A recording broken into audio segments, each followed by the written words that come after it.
En fait, un leader, c'est celui qui relève les choses. Un leader, c'est celui qui dit à quelqu'un que non, nous pouvons encore monter, nous pouvons encore aller plus loin. Un leader, c'est celui qui est en train de guider les choses. En fait, il y a une différence, il y a une petite différence entre berger et leader. En fait, berger, quand il y a un problème, un berger peut être aussi un leader. C'est-à-dire, je vais vous expliquer. C'est-à-dire, un berger, c'est lui qui se lève le matin. Quand il se lève le matin, il essaie de bouger les brebis, et les brebis sont en train de suivre. En fait, il y a des fois une brebis qui est devant, qui a une tendance à conduire les autres.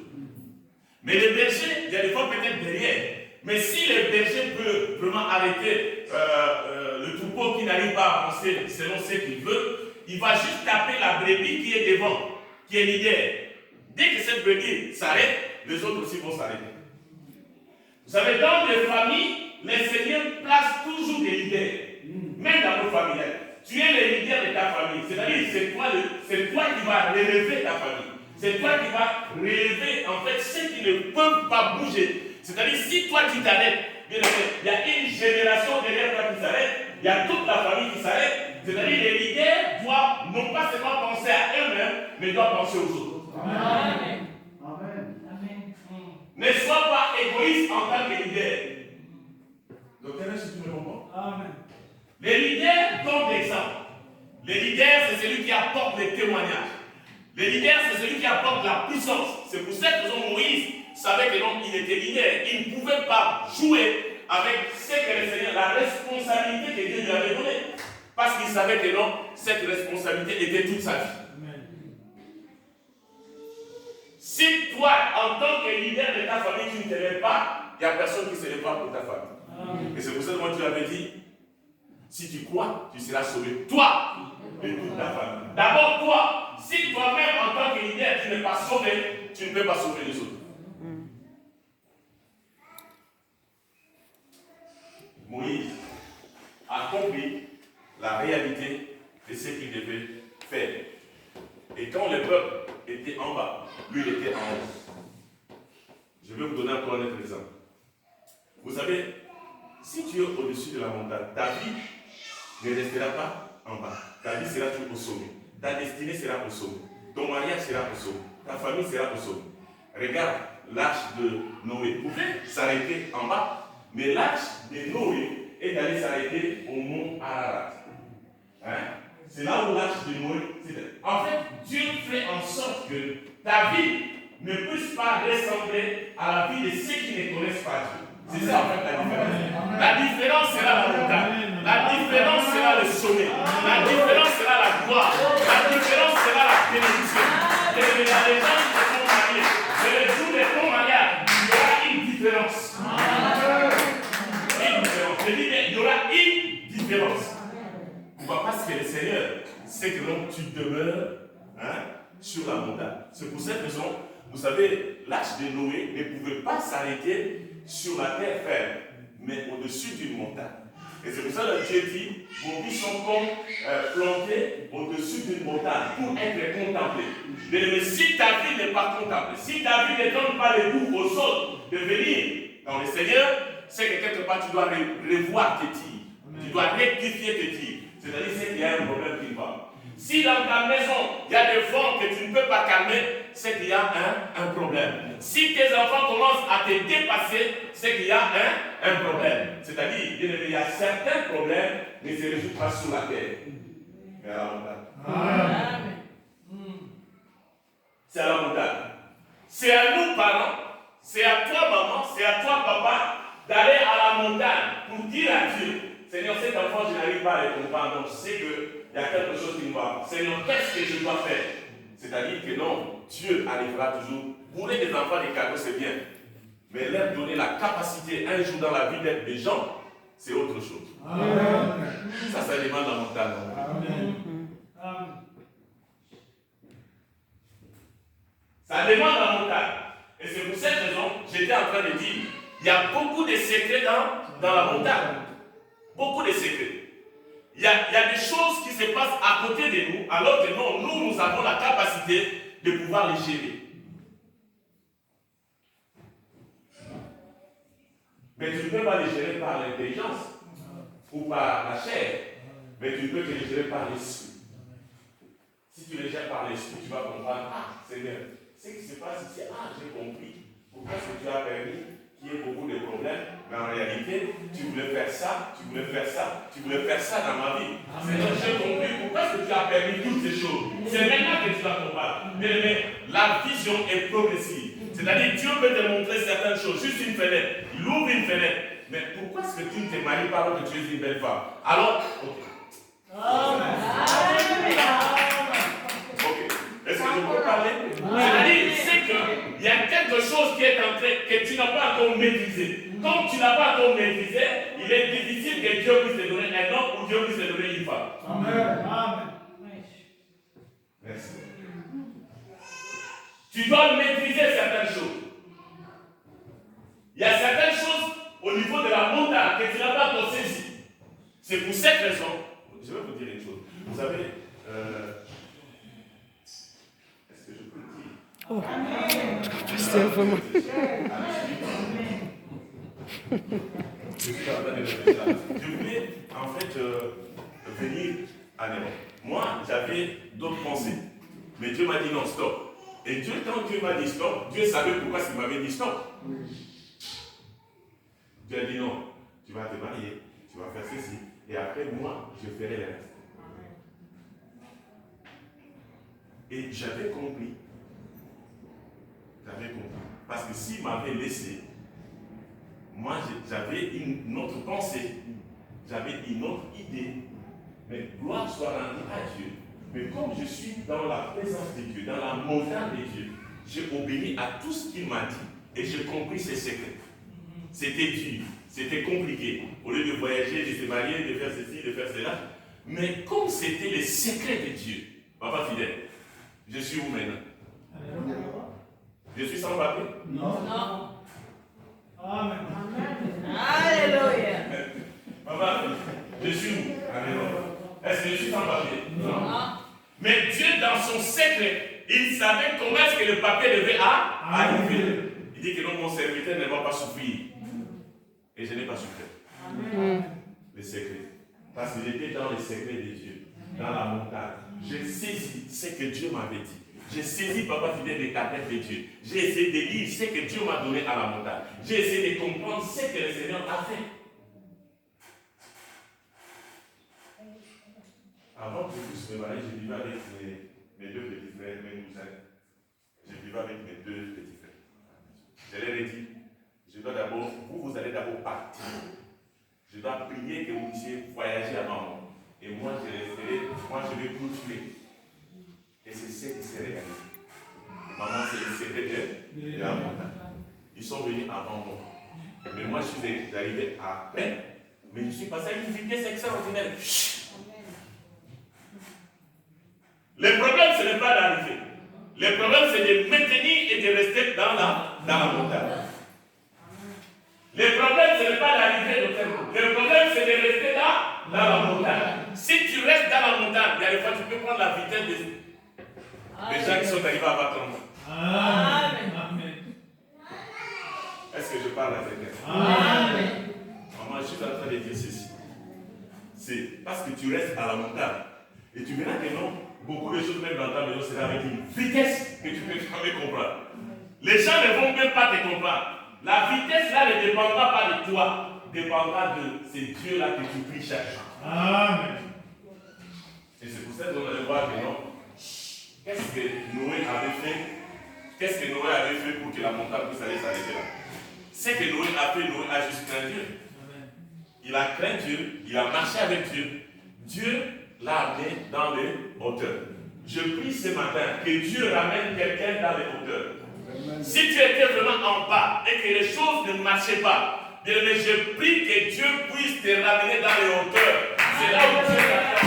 C'est là où Dieu veut te parler. C'est là où Dieu veut te rencontrer. C'est là où Dieu veut accomplir des grandes choses dans ta vie. C'est dans les hauteurs. Amen. Je vais dire à quelqu'un ce matin. Maman Thérèse, écoute-moi, suis-moi. Laissez les enfants prier. Suis-moi, maman Thérèse.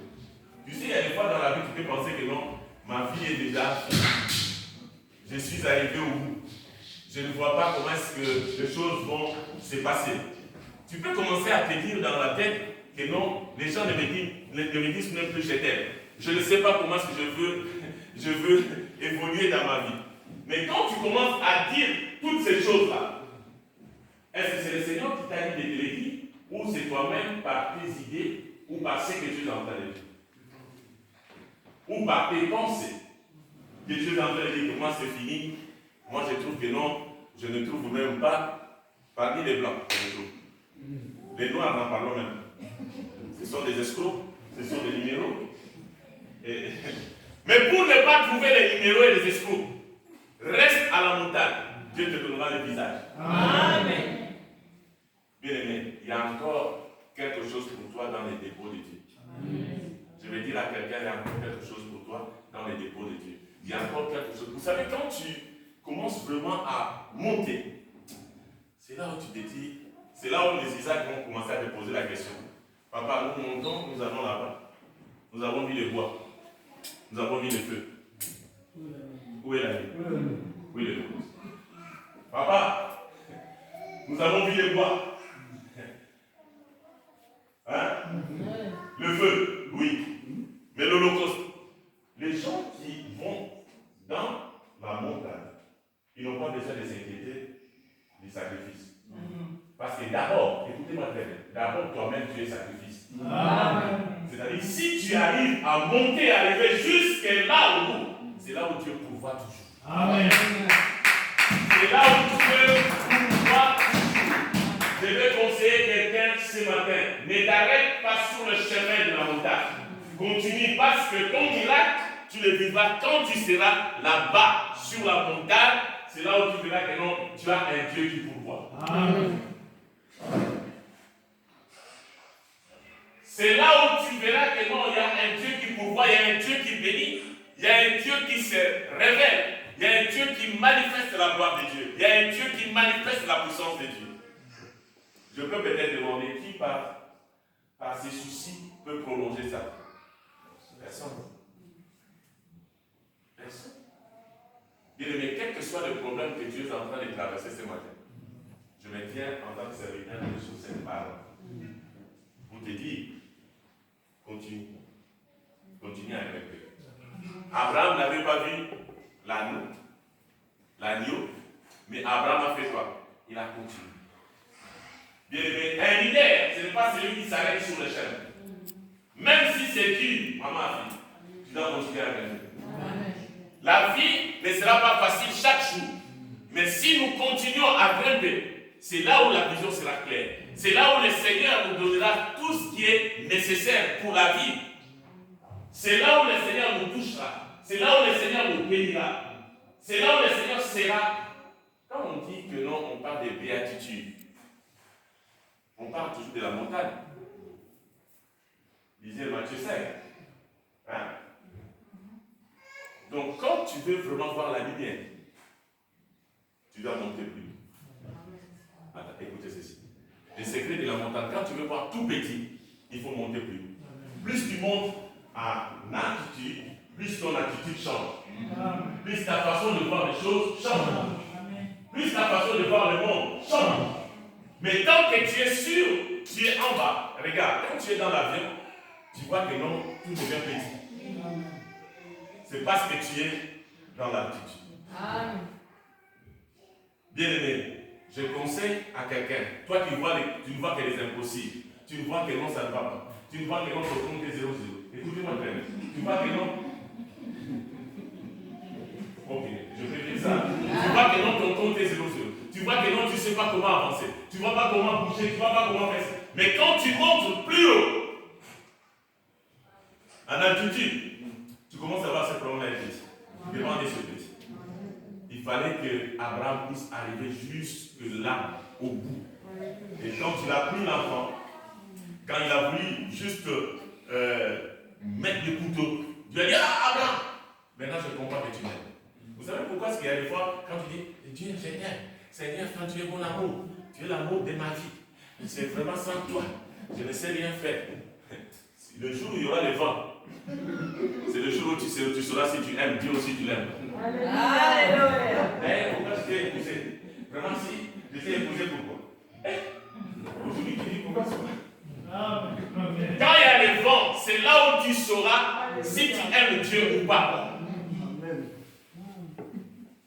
Ce n'est pas quand tout va bien. Alors je vous pose une question. Quel vent que Dieu ne peut pas maîtriser?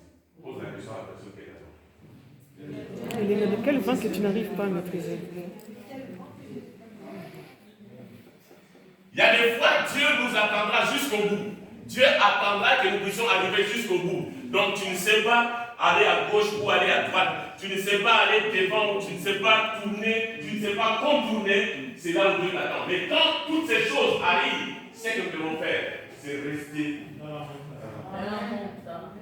Ne descends pas. Parce que quand tu descends, tu meurs vite. Parce que tu vas rencontrer les gens qui vont te dire des choses concrètes par rapport à ce que toi tu aimes, par rapport à ce que tu es en train de vivre. Ah, toi tu penses quoi? Ah, les autres vont faire ceci. Mais donc, si tu peux le faire, toi tu n'es pas les autres. Toi tu es un sacrificateur qui a été choisi par Dieu. C'est pour cette raison, avant que Dieu puisse rencontrer le peuple, Dieu a dit à Moïse, sanctifie-les. Tu dois sanctifier ce peuple parce que sinon ils ne vont pas tenir.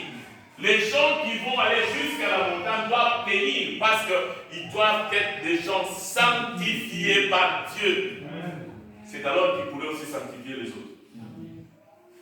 Dis à quelqu'un, sois sanctifié. C'est pour ça que dans notre Père, comment toujours, que ton nom soit sanctifié. Notre Père qui est aux cieux, que ton nom soit sanctifié. Que ton règne vienne. Les règnes de Dieu ne peuvent venir que quand on est sur la montagne de Dieu, dans la présence de Dieu. Dieu me tu verras les règnes de Dieu. C'est pour ça que souvent Abraham, ces jours-là, Dieu a commencé à dire Abraham. Abraham a regardé à lui, mais il ne m'a jamais appelé comme ça. Quand tu es sur la montagne, quand Dieu t'appelle, il faut faire très attention. Il y a une manière d'appeler que quand Dieu t'appelle, c'est que ce que Dieu veut réaliser dans ta vie restera historique. Restera mémorable dans ta vie. Abraham, maintenant je comprends que tu m'aimes. Depuis longtemps, Dieu ne comprenait pas qu'Abraham, quand il avait quitté sa nation, sa patrie idolâtre. Bien-aimé, écoute-moi. Il y a une part dans ta vie, Dieu te posera cette question. Il faut faire très attention quand Dieu te pose la question, c'est que lui-même il a la réponse, mais il va te poser la question. Maintenant je comprends que tu m'aimes. Tu ne m'as pas refusé ton fils unique. Et il a dit, Abraham, regarde. Et après Dieu a dit quoi? Abraham, regarde. Quand Abraham a regardé, c'est là où Abraham avait dit, bien aimé, tant que tu ne pars sur la montagne, Dieu ne te dira pas regarde. Il y a des fois Ok, j'allais dire quelque chose, c'est pas grave. Il y a des fois dans la vie, tu peux penser que non, tu ne sais pas qui tu rencontres. Et tu ne sais pas qui est à côté de toi. Tu vois? Mais jusqu'à ce que Dieu puisse te dire, regarde, là, ce jour-là, que c'est ton regard change pour voir qui est à côté de toi et qui